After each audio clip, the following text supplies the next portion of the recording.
Welcome to the Practical Data Management class. This movie covers data description. The rest of the topics listed here are included in the other Module 2 movies. What if someone in your lab quits? What if you need to use your old data? What if you are accused of fraud, or your laptop gets stolen? Or what if you could get more credit for your work?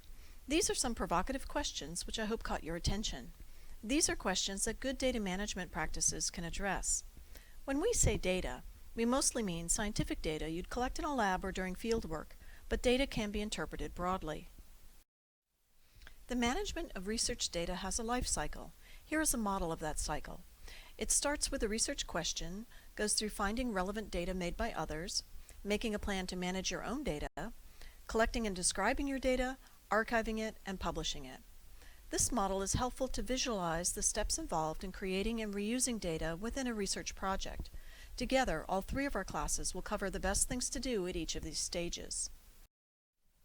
Module 2 covers these steps: description, storage, and archiving.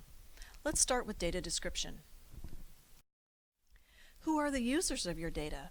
There is future you, there is who you collaborate with, and if you choose to make your data public, there is a world of people who may want to use your data. Good description of your data helps each type of user. For example, what if you forget the details of your own files over time?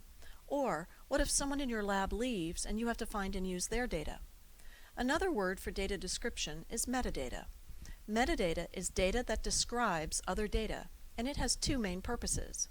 One is discovery, which helps people find the data and decide if it's what they need. Discovery metadata provides entry points like subjects and geographic tags. Another purpose of metadata is providing the details that help people validate and reuse the data. Examples here are documenting your units of measurement and the specifics about the instruments you used and what quality control protocols you used, if any.